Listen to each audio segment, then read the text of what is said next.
Bom, agora eu chamo a Ravena Orana Alves da Silva, mulher negra e candomblessista. É professora de biologia, mestra em educação em ciência e pesquisadora das relações étnico-raciais.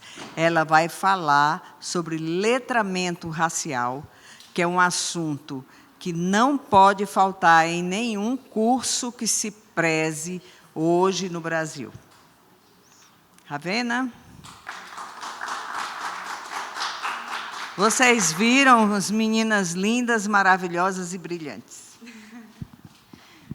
Oi, pessoal, boa tarde. Deixa eu ficar para cá, que a luz não fica no meu rosto.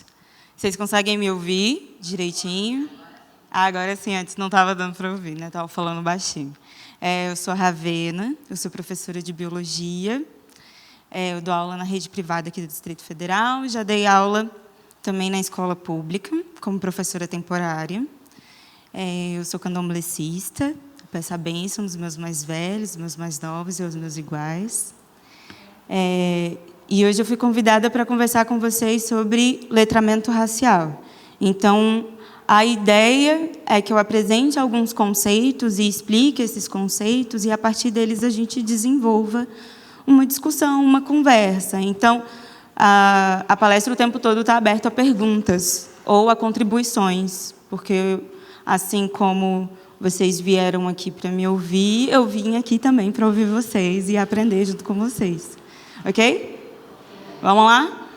Então, vamos lá. Deixa eu ver para que lado que é esse negócio. Muito bom. Então, para começar, para a gente falar sobre letramento racial, a gente precisa começar do começo. Então, vamos lá a partir do colonialismo. Então, o que é o colonialismo?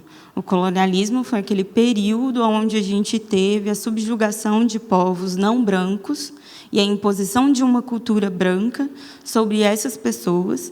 E essa subjugação fez com que esses povos perdessem, né, todos os seus conhecimentos, a dignidade, quem eles são, sua cultura, sua língua, e a imposição de uma cultura, de uma religião, de todo um pensamento envolvendo apenas uma cultura branca, voltada para uma cultura branca.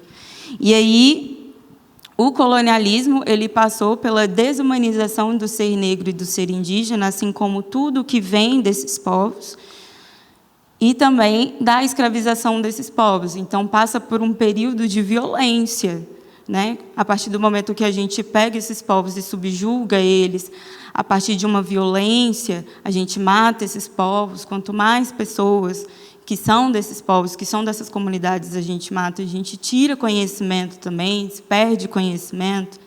É que nem no candomblé os meus mais velhos sempre falam, né? Toda vez que uma pessoa mais velha de candomblé falece, morre uma biblioteca. Então, todas as vezes que a gente perde uma pessoa dessas comunidades, a gente perde muito conhecimento delas. E, assim, a gente propaga o conhecimento hegemônico. O fim do colonialismo não significa o fim da colonialidade.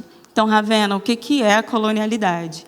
A colonialidade são os reflexos do colonialismo na sociedade de hoje.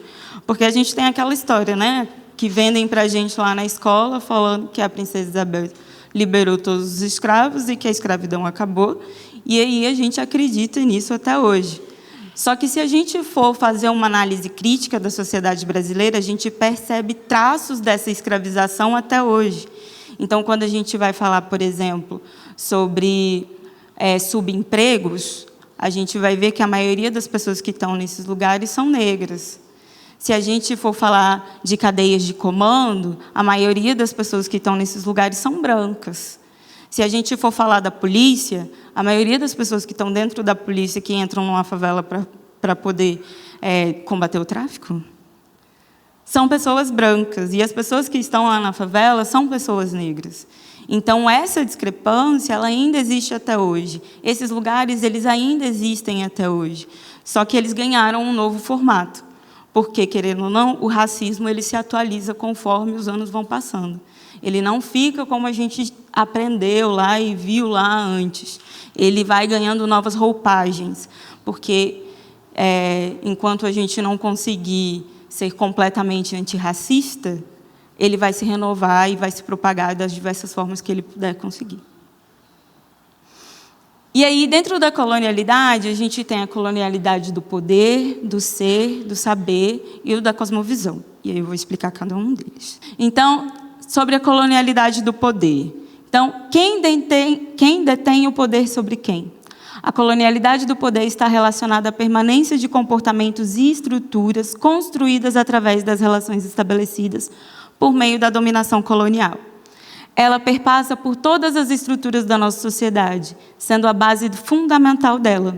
O poder está atrelado à sensação, que foi criada, de superioridade de um povo sobre o outro. A partir dela, temos as relações passando por hierarquizações raciais e construindo o que hoje entendemos como racismo. E ali tem uma imagem que a qualidade ficou um pouco ruim, porque é câmera de segurança, que é aquele caso no Rio de Janeiro, onde a gente tem uma mulher branca que se sentiu à vontade para pegar o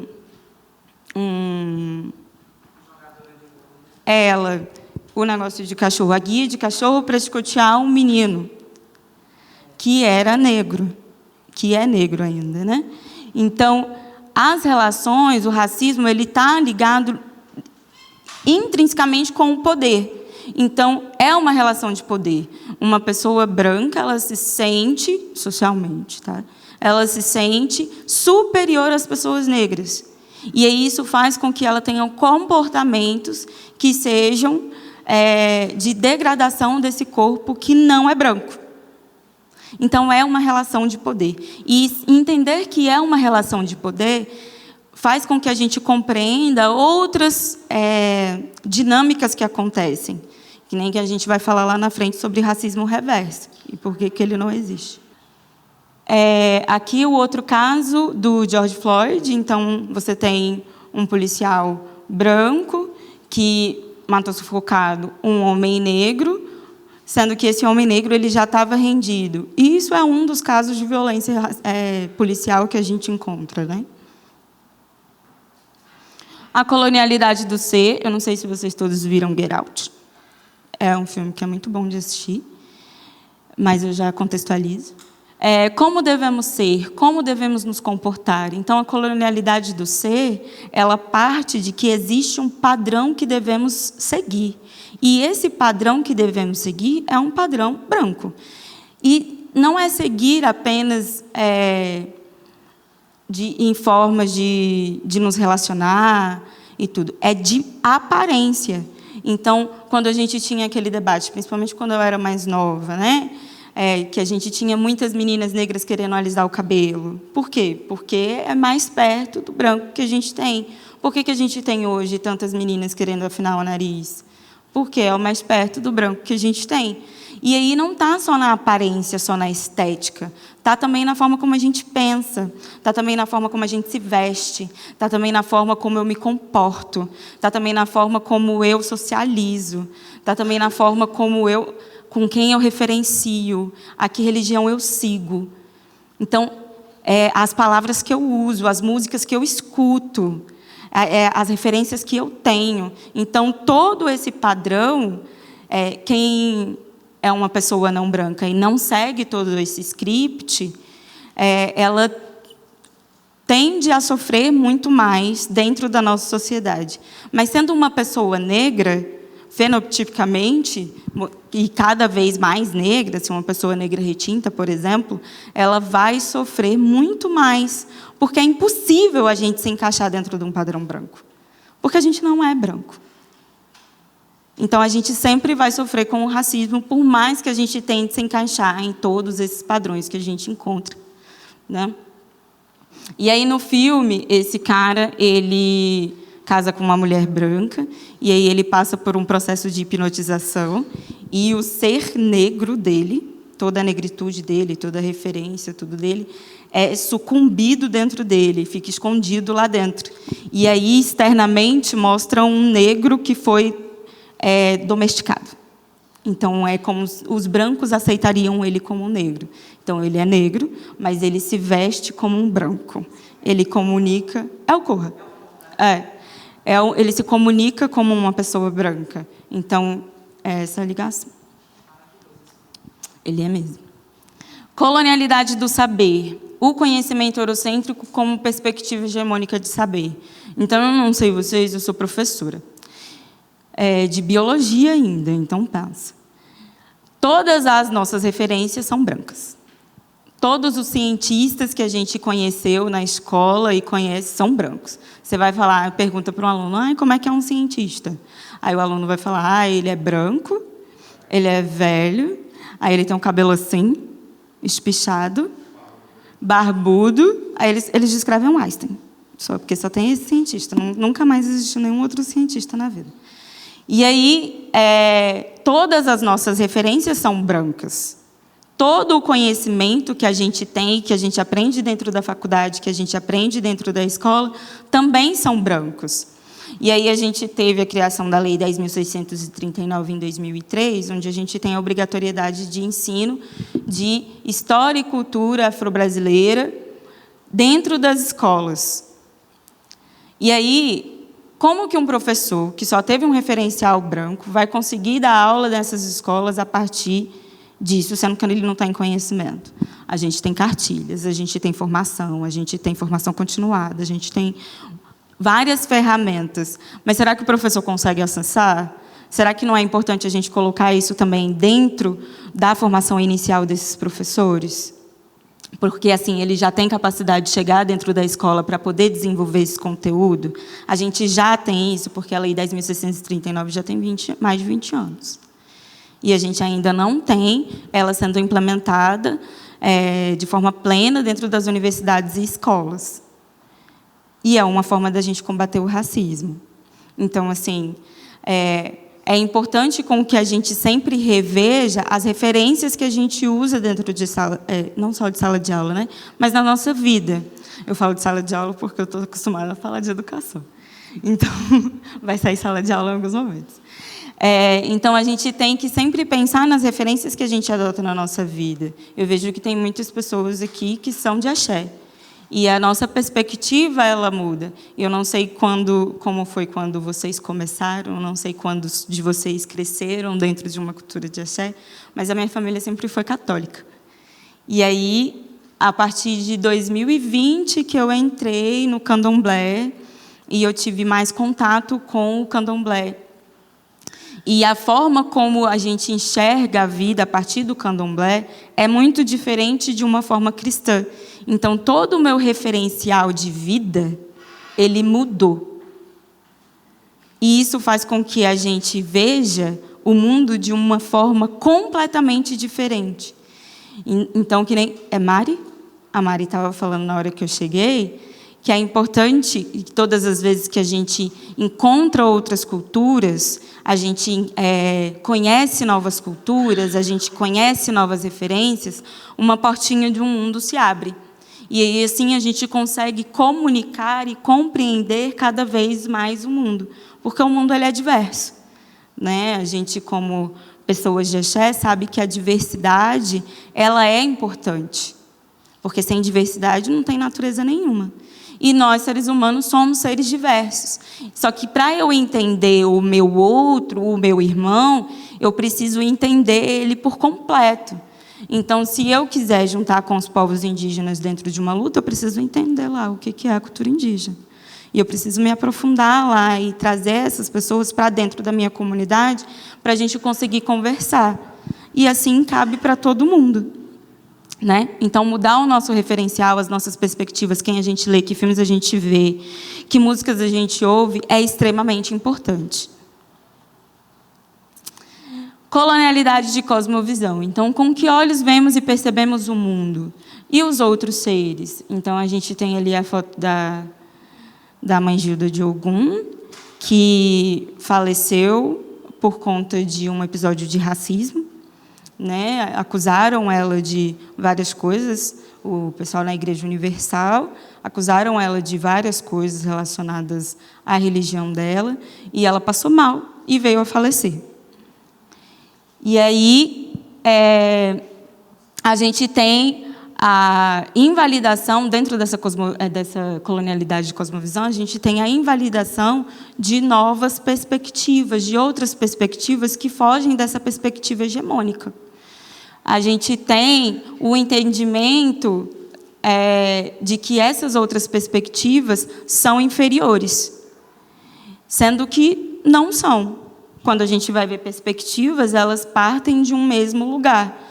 Só que quando a gente vai falar, por exemplo, dentro do candomblé, a gente vai falar dentro de culturas indígenas, a gente entende os outros seres e as relações entre nós e os outros seres num par de igualdade. Eu não sou superior a nenhum outro animal, eu não sou superior a nenhum outro ser vivo. A nossa cultura ela é circular, e isso faz com que a gente entenda o mundo de um outro lugar, de uma outra forma. Eu não quero dominar nenhum outro ser, eu quero contribuir, eu quero confluenciar com esse outro ser, eu quero confluir com esse outro ser, para que a gente consiga manter todos os indivíduos dentro do seu papel, e cumprindo o seu papel dentro dessa circularidade que são essas relações naturais, né? E ali tem uma definição. Sendo a cosmovisão de cada povo parte do que deve ser considerado para compreender nossa relação com o mundo, é preciso reconhecer a influência dela na maneira com que construímos sociopolítico e economicamente as nossas relações com as pessoas e o meio em que vivemos. Quando é tirada a possibilidade de vivê-la e demonizado o sagrado, nós perdemos parte significante do que nos fortalece e dá sentido e pertencimento.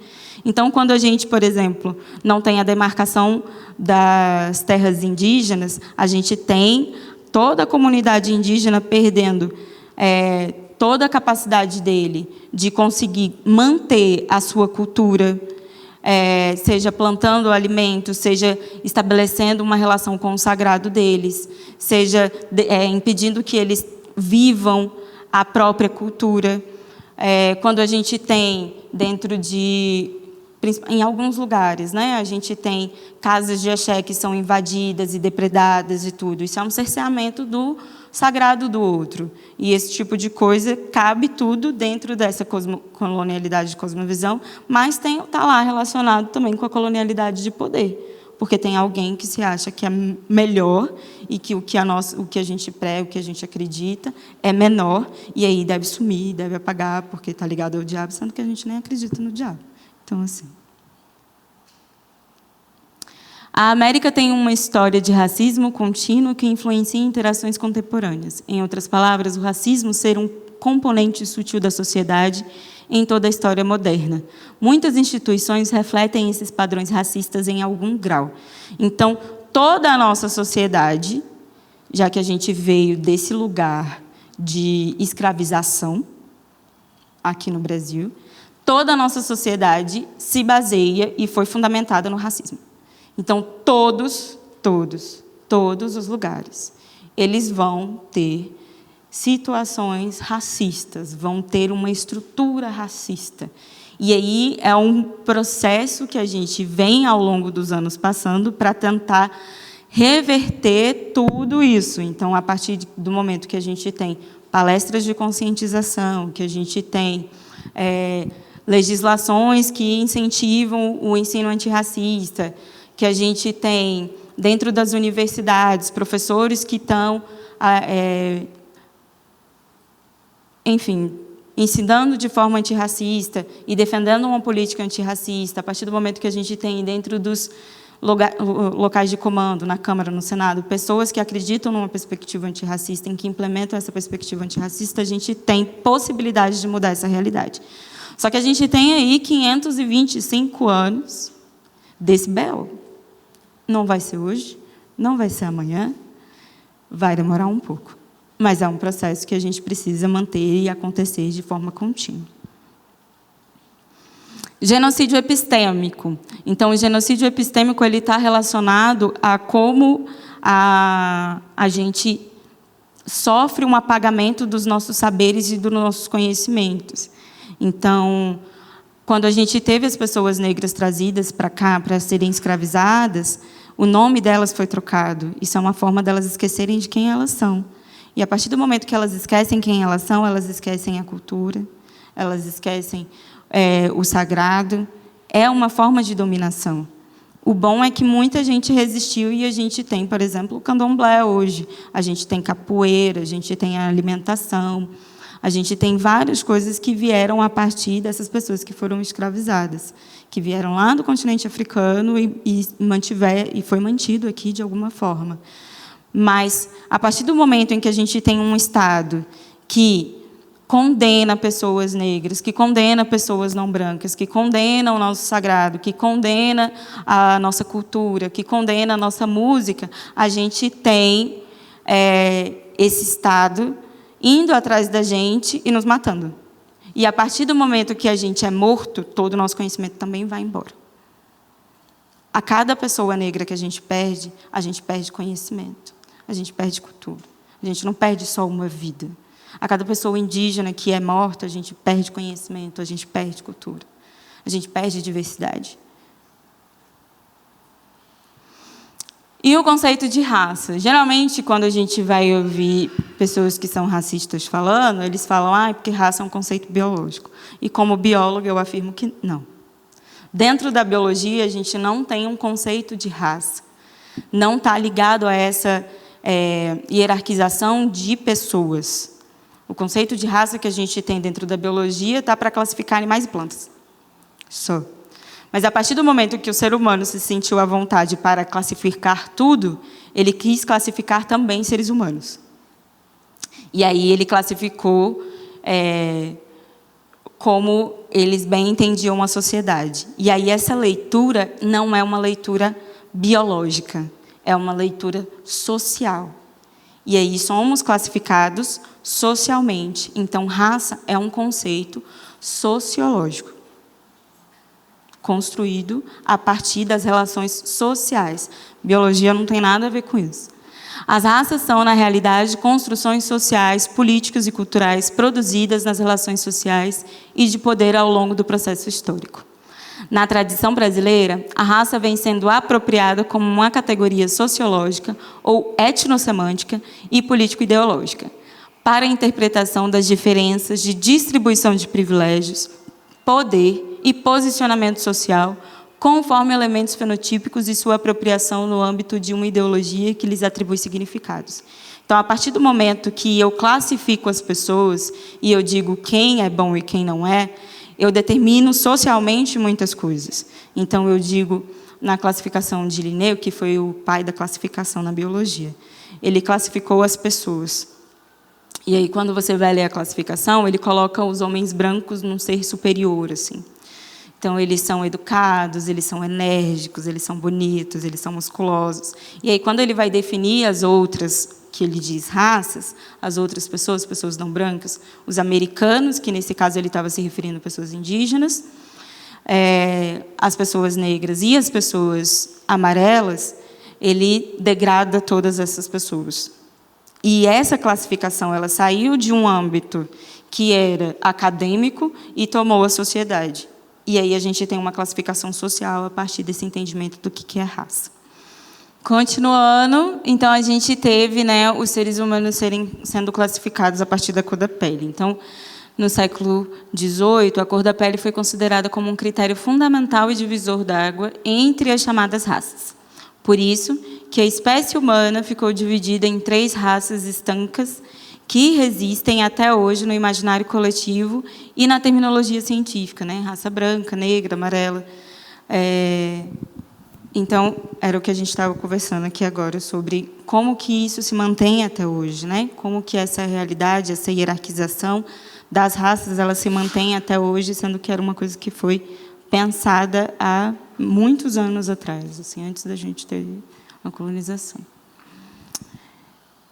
No século XIX, acrescentou-se ao critério da cor outros critérios morfológicos, como a forma do nariz, dos lábios, do queixo, do formato do crânio, do ângulo facial, para aperfeiçoar a classificação. Então, a gente tem, dentro da nossa sociedade, a gente sendo julgado até pelo formato do nosso nariz, assim, pela cor, pelo frizz do nosso cabelo, pelo formato do olho, pelo formato do nosso rosto. Então, tudo isso, em algum momento, foi utilizado para classificar o ser humano. E essa classificação é que mantém e rege todas as relações raciais até hoje. É a classificação que eu estava falando para vocês, né? Que a gente tem o Linneu, que foi quem classificou os animais e as plantas, o pai da classificação biológica. E aí ele determinou que o europeu, que era esse branco que a gente tem como branco hoje, ele era branco, sanguíneo, musculoso, engenhoso, inventivo, governado pelas leis e usava roupas apertadas. Tem uns detalhes que você fica meio assim, tipo, o que faz sentido? Não faz sentido. E aí, quando ele vai falar de povos indígenas, que está ali o americano, ele descreve como moreno, colérico, cabeçudo, amante da liberdade, governado pelo hábito. Então, são pessoas que são... A ideia que ele estava querendo passar é que são governadas pelo instinto. Não são pessoas que são dominadas, você tem que tratar que nem animais ali, você tem que subjugar essa pessoa, porque o instinto dela é ser livre. E aí, quando ele vai definir os asiáticos, eles botam lá, né? Melancólicos, governado pela opinião, pelos preconceitos, usam roupas largas. Gente, juro que não tem uns trem que não faz sentido. E africanos, e aí é negro, fleumático, astucioso, preguiçoso, negligente, governado pela vontade de seus chefes. Então, você tem que mandar. Unta o corpo com óleo e gordura, sua mulher tem a vulva pendente, e quando amamenta, seus seios se tornam moles e alongados. Então, o corpo negro, ele descreve até a vulva. Então, uma objetificação desse corpo que é muito antiga. A forma como esse corpo é visto é muito triste, assim, né? A gente é subjugado há muitos anos. Quando ele coloca ali preguiçoso, o que a gente sempre, no Brasil, né, uma das frases clássicas do racismo é dizer que baiano é preguiçoso. Por que baiano é preguiçoso? Na Bahia, a gente tem a maior população negra fora do continente africano. Será que é coincidência? Eu duvido. Opa, volta. E o racismo, né? Construção ideológica em um conjunto de práticas baseadas na perspectiva da dominação material, cultural e subjetiva das pessoas negras, garantindo, assim, as justificações e a neutralização da violência colonial e a manutenção do modelo produtivo capitalista. Então, a gente vai ter... Eu trouxe exemplos atuais de como o racismo opera, né? Então, a gente tem a última mega operação no Rio de Janeiro, onde você tem, na manchete, eram homens de 14 a 55 anos e a maioria tinha antecedentes criminais. Só por causa disso eles tinham que ser mortos? Se eles fossem criminosos, eles tinham que ser mortos também? É assim que a justiça opera? Sou eu que determina quem vive, quem morre? Para a polícia parece que é. Não tem. E ali é o outro caso, onde a gente cabe aqui, mas cabe também quando a gente for falar de branquitude, que a Thaís Araújo fez um compliance contra a Manuela Dias, sobre como que se desenvolveu o papel da Raquel na novela e como que esse papel ele reforçou vários estereótipos racistas, né? A Raquel não precisava passar por tudo aquilo que ela passou. E aí, no caso da tracklist, eles escolheram 2 fotos. Então, o que essas fotos elas estão passando para a gente? O que as fotos que são escolhidas pela mídia, quando a gente vai representar uma mulher negra e uma mulher branca, quando a gente vai representar uma pessoa negra e uma pessoa branca, elas estão querendo dizer para a gente? Quais são as fotos escolhidas? Se eu vou falar de uma mulher negra, eu vou colocar uma foto dela sorrindo. No caso da Thaís, não está sorrindo. Ela está belíssima na foto, com certeza. Mas ela não está sorrindo na foto. E aí, quando você vai falar da Manuela Dias, que está sendo acusada, de uma certa forma, de racismo e da manutenção desse preconceito, ela está fofa, sorrindo. Tem uma diferença, está querendo dizer alguma coisa. Então, até nas sutilezas das fotos que a gente utiliza, na sutileza das palavras que a gente escolhe para conseguir colocar essas reportagens, o racismo está sendo expresso ali. Às vezes não de forma direta, às vezes de forma indireta. Então, muitas das vezes, eu não sei vocês, mas eu acompanhei muitas reportagens sobre essa mega operação no Rio de Janeiro, e a gente via várias pessoas falando, porque 60 e tantos bandidos foram mortos, porque não sei o que, tantas pessoas foram mortas, tantos bandidos, tantos traficantes foram mortos. A gente nem sabia quem era. Como que as pessoas poderiam afirmar que eram 64 bandidos, que foi a primeira contagem que saiu? Como que as pessoas podem dizer que depois dos outros mais de 60 corpos que foram achados, eram todos bandidos?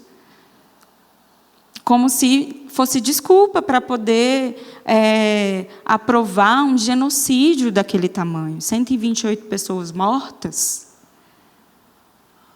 Que pessoas são essas que aprovam esse tipo de coisa? São pessoas, são vidas. Né? Então, teve até um jornalista que ele estava ao vivo, e aí um jornalista falava, porque essas 64 pessoas, esses 64 bandidos, bandidos não, pessoas. E aí o outro pessoas. Aí ele, não, porque esses 64 bandidos não, pessoas. Sabe por quê? Porque se a gente coloca que é bandido, a gente está afirmando uma coisa que não tem notícia. Não sabe. Na lista que foi divulgada, a gente tem nomes que foram repetidos, a gente tem pessoas que nem estavam lá, que nunca nem pisaram no Rio de Janeiro. Pessoas que não tinham antecedentes criminais nenhum, e mesmo se tivessem, não é desculpa. Sobre o racismo estrutural, uma forma de gerenciamento político funcional para as alterações dos paradigmas de produção e de consumo do capitalismo. Então, quando a gente vai falar de estrutural, é isso, a gente está há 525 anos vivendo dentro dessa estrutura racista, tudo que a gente aprende é pela perspectiva racista, ela é pela visão racista, de tudo, da história, da música, de tudo que a gente aprende é racista. Então, o racismo estrutural está nesse lugar. E aí eu acho muito cômico e triste ao mesmo tempo, como as pessoas elas cometem um ato de racismo, e aí elas vão para as redes sociais dar desculpa e colocam aquela blusinha branca, cabelo acabou de tomar banho, uma maquiagem bem básica, fala, porque eu cometi racismo estrutural. Não se comete racismo estrutural, amor. Você foi racista. E as pessoas precisam entender que o racismo, ele existe. Não é porque ele é a base da nossa sociedade que eu vou deixar de ser racista. Não é um movimento que é inconsciente. Hoje, a gente sabe. Tem notícia, tem estudo. Se você quiser saber e conhecer, você tem onde se informar. Então, eu acho muito... É muita cara de pau, desculpa a palavra. Uma pessoa virar e falar assim, porque eu cometi racismo estrutural. Ele é a base. Ele estrutura toda a nossa sociedade. Você só foi racista. É muito melhor você falar, fui racista mesmo, estou procurando mudar, do que você jogar uma dessa. Né? Então, o racismo estrutural, como ele está estruturando tudo e a gente tem essa hierarquização de raças, a gente tem pessoas brancas, por exemplo, tendo a hora muito mais cara do que pessoas negras. Então, pessoas brancas dentro da nossa sociedade recebem muito mais do que pessoas negras. Um dos exemplos que a gente tem, se a gente for olhar cargos de chefia, cargos dentro de uma mídia, quem é que é o chefe, cargos de comando, presidência, Senado, tudo isso a gente vai ter uma maioria de pessoas brancas, né? E um representativo muito menor de pessoas negras. E o racismo reverso? Esse trem existe? Eu viajei com a universidade para Salvador, e lá nós conhecemos vários museus. E aí os museus lá são incríveis, assim, tem muita coisa para conhecer, muita cultura. E aí a gente conheceu o museu, que ele já foi uma espécie de instituição religiosa e que cuidava das pessoas doentes.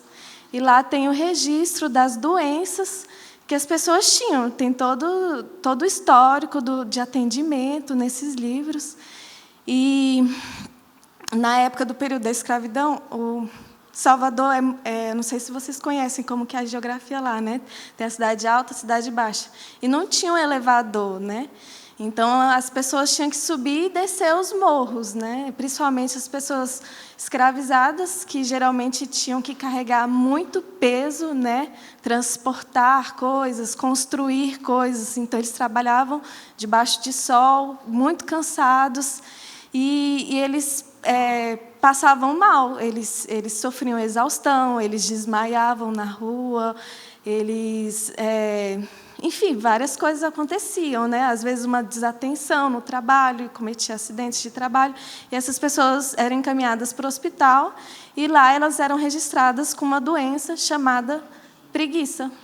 E aí não era, tipo, aí era essa preguiça, na verdade, era fruto da exaustão do trabalho, né? E exaustão e todas as condições dessa exploração, né? Que não tinha escravos, eram pessoas escravizadas, não tinham direito a nada, né? Então elas sofriam realmente muito até chegarem a esse ponto, e aí tem lá nos registros, você abre os livros e aí as pessoas tinham a doença chamada preguiça.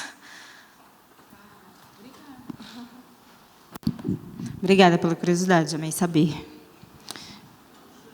E como pode, né? A exploração ser chamada de preguiça. A pessoa trabalha o dia inteiro embaixo de sol, subindo e descendo, sofre com tudo, ainda sofre castigos, sabe-se lá quando come, e é preguiçoso.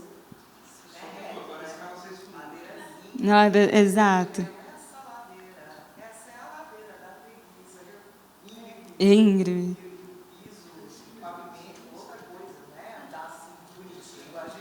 Sim, exatamente.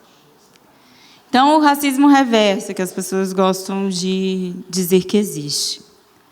Estratégia ideológica que busca deslegitimar a luta racial. Sendo o racismo uma estrutura baseada em poder, a partir de uma perspectiva histórica, brancos não poderiam sofrer racismo. Então, a gente viu lá no começo que a gente tem a colonialidade do poder e que o racismo é uma relação de poder, que eu acredito que eu sou melhor que você, eu mando em você, e é isso. Então, se existe alguém que está nesse lugar superior que foi criado, não tem como uma pessoa que está abaixo ser racista com ela. Não existe racismo reverso. Eu acredito que aqui todo mundo sabe disso. E agora eles têm até partido. Tem? Mentira. Gente, toda notícia do Brasil ruim é pior a próxima, né? Assim, sempre a próxima é pior. Menina. A única vantagem é que agora tem um carro. E aí teve esse jornalista, né, que trouxe: racismo de negros contra brancos ganha força com o identitarismo. Porque somos os identitários, né? A gente que está lá sempre reforçando os nossos, sempre reforçando os nossos discursos, sempre protegendo os nossos. Porque branco nunca fez isso. Nunca protegeu deles, nunca só referenciou eles, nunca cerceou só o deles, nunca privilegiou só o deles. Isso nunca aconteceu. Identitário é só o outro.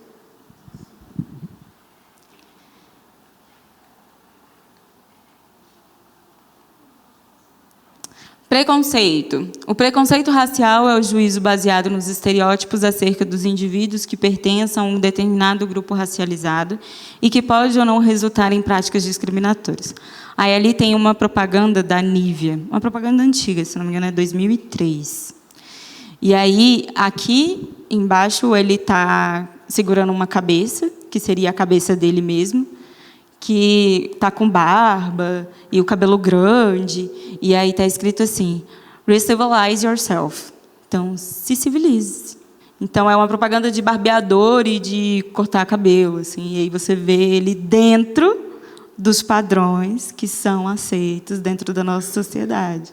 Então, a gente vai ver, a gente tem muitos meninos negros, principalmente meninos, assim, quando a gente vai falar desse lugar da estética, que sofrem muito preconceito. Então, às vezes, na escola, o professor vai lá e fala, você tem que cortar esse cabelo, não pode entrar. Dentro daqui do Distrito Federal, a gente tem as escolas cívico-militares, onde os meninos têm que ir com a cabeça raspada, as meninas têm que ir com o cabelo preso, não pode, não sei o quê. Tem que estar dentro de um padrão militar. Isso é escola? Ou é um quartel? Né? A gente é impedido de se manifestar, de se expressar, de expressar a nossa própria identidade, a nossa cultura. Né? Então, quando eu cerceio aquele ser, a gente tem, a gente cerceia o indivíduo como completo. Não estou cerceando só o cabelo dele, eu estou cerceando toda a identidade daquele indivíduo. Eu fiz dreads. Eu tenho um cabelo, meu cabelo ele é um cabelo cacheado, que ele é bem alto, assim. E eu fiz dreads. Quando eu fiz dreads, eu falei assim, como que vai ser na escola? E não aconteceu nada, foi tudo certo, assim. Mas tem vários espaços que eu frequento que fica assim, mas como é que lava? Ainda tem que fazer junta com mel, junta com não sei o quê. É muito sujo, não dá fungo. E eu assim, uai, gente, eu tomo banho, eu lavo a cabeça, eu lavo normal, que nem você lava, eu lavo o cabelo. Que pessoa negra nunca passou por esse tipo de coisa, que teve seu cabelo tocado, seu corpo tocado, as suas vestes trocadas? Principalmente quando a gente é do candomblé, assim, eu não sei se vocês já passaram por essa situação, alguém vir pegar e tentar pegar na guia, assim, eu falo, oxi, que isso? Não estou pegando no seu corpo, não estou pegando em você, que negócio é esse? Deixa as minhas guias. Né? As pessoas têm essa liberdade de sair tocando no nosso corpo como se fosse qualquer coisa, como se fosse delas, sendo que não é. A branquitude. Então, quando a gente vai falar de branquitude, a gente não está falando necessariamente de pessoas brancas. Eu estou falando de toda uma estrutura que é feita a partir do que é entendido como esse padrão. E dentro da nossa sociedade, o padrão é branco. De se vestir, de se comportar, de viver, de tudo. Então, quando a mídia ela vai trazer informações sobre pessoas brancas que fizeram algum crime, a gente tem o cargo da pessoa lá. O médico tal matou tantas pessoas. Mas ele é médico, ele não é assassino. O deputado fulano de tal atropelou 2 pessoas porque estava bêbado. Ele é deputado. Ele não é assassino. Agora, quando é uma pessoa negra que vai ser, que fez, cometeu algum crime, é assassino. Suspeito.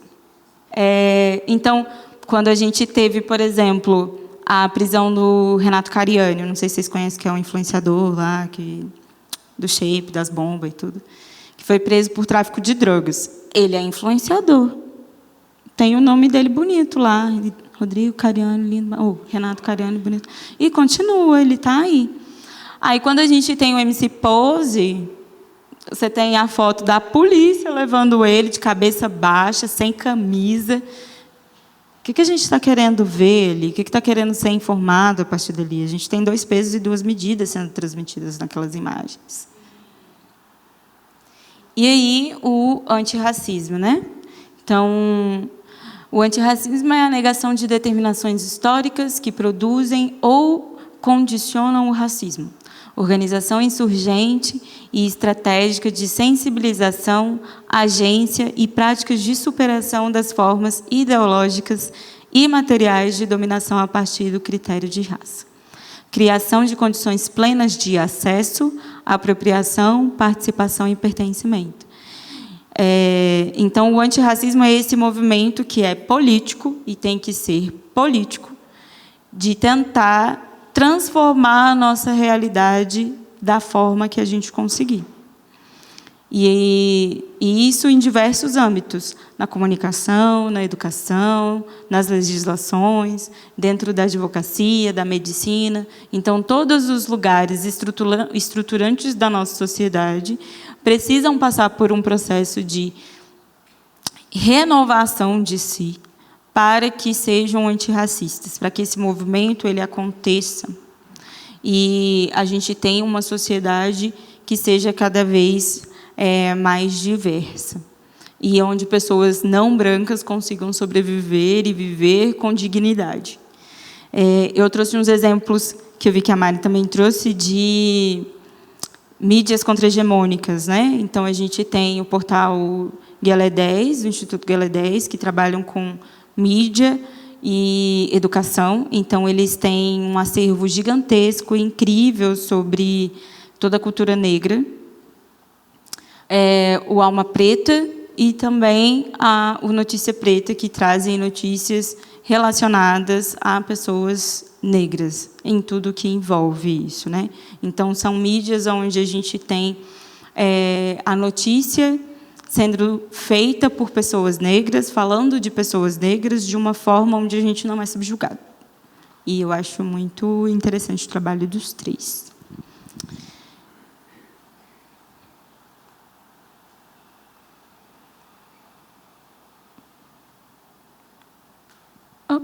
Volta. E é isso. Muito obrigada.